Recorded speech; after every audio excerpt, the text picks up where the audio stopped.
Hi!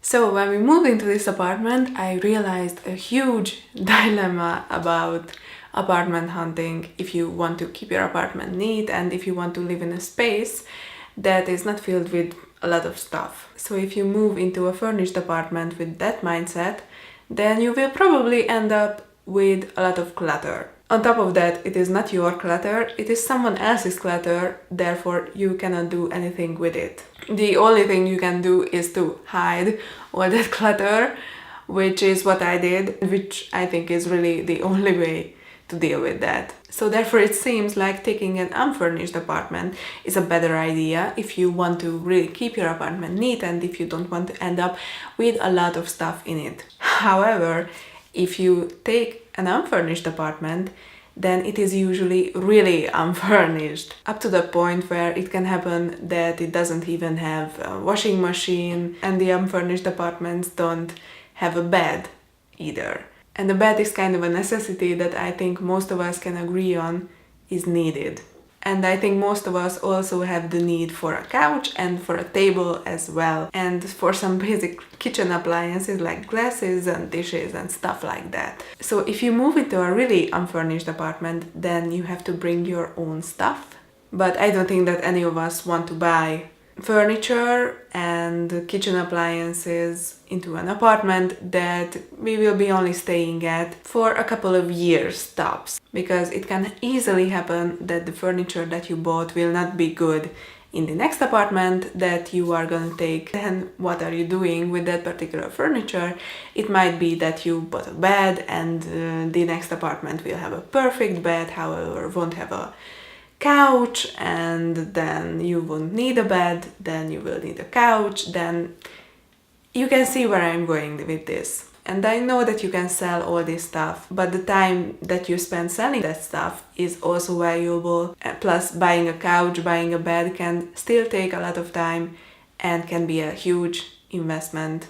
We were living in a furnished apartment before we moved here to Paris into this apartment, but 2 years ago when we moved into that other apartment, that was the first apartment that was our own. So that was kind of the first decision that we had to make with this mindset. And back then I didn't think about the fact that there would be clutter in a rental apartment, because I didn't really think that people would put excessive clutter into a rental apartment. I at most thought that they would not put enough stuff, then that we would have to buy most of the stuff ourselves because the owner wouldn't be able to provide it properly. I was very naive back then. People usually put their own stuff that they don't really want to get rid of into these apartments, even though they don't really fit the apartment and even though they don't go with anything in that apartment. And that is why I think there is rental clutter as such. Otherwise, it wouldn't make sense to buy stuff that doesn't fit into the apartment correctly. However, back then it didn't really bother me. Even when I realized that there is clutter in that apartment, I was happy to organize it. I was very passionate about organizing. Most of my youth I spent with organizing stuff, and that habit was still in me back then. So I happily spent many hours organizing that stuff. For example, a lot of dishes in the cabinet, and I just put away the stuff that I knew we wouldn't need. However, now my mindset really changed. And I feel like if you cannot properly put away stuff, therefore you cannot keep it organized, just naturally, organically, then there is probably too much stuff there. I don't mean that organizing is unnecessary. If you need to organize something for long hours and many times, then it is probably a sign that there is some useless stuff in there. So therefore now I think that organizing for hours is a waste of my time. So in the previous apartment, I organized a lot, and I mean a lot. And there were a lot of bad quality kitchen pots and pans that we didn't want to use, so those needed to be put away. There was especially a lot of clutter in the kitchen. There was a 6-piece beer glass set, which I don't really get why you would need 6 pieces of glasses that are especially for beers if you don't have normal glasses. And there were also lots of little espresso cups, these small ones that are like teacups, coffee cups.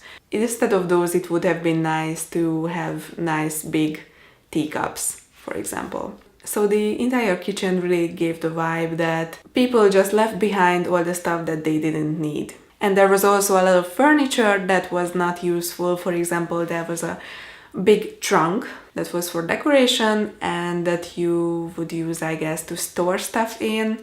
But this was a very small apartment, and basically the trunk took up the size of a table. And also in the kitchen there was a single bar stool for a kitchen that didn't even have a bar.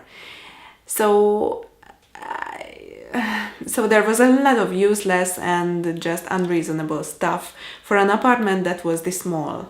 It had 2 rooms, one living room and one bedroom, but the bedroom was only big enough to fit one bed in. And I think that you can all agree that in small spaces it is very useful to have rather free space than to have another piece of furniture. And somehow I thought that there would be less clutter in here, which I think there is less clutter in here, but even this way the quarter of the stuff that is in here we don't use. On top of the decorations, for example, there is a DVD player and an MP3 player with 2 big speakers that we don't ever use.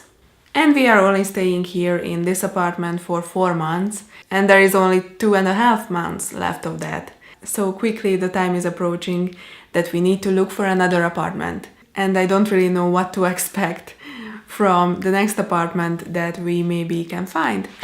Because, of course, in an ideal world, furnished apartments would only have the stuff that you really need, the necessities. And if you want to buy stuff that is especially needed for you, for your needs, then you could do that. But it isn't that way. And you could use the argument, of course, but the necessities are different for everyone. But I don't agree with that, because I think there are really basic necessities that we can agree on that everyone needs, for example, a bed and a couch. But there is really excess stuff that no one really uses, for example, beer glasses.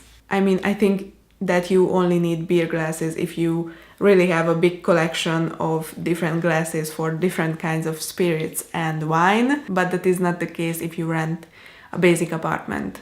Wow, this video must have been so boring for you if you have already found the perfect apartment that really fits your necessities, or if you have your own apartment which you could furnish from scratch and you didn't have to deal with this stuff. What if you have any stories with furnished or unfurnished apartments, or any experiences, or you are looking for an apartment right now, then please share your experiences or even tips with me, because if you really can recommend any small thing that would solve a small part of this problem, I think that would be very useful. Otherwise, thank you for watching, and I hope you will have a very nice day.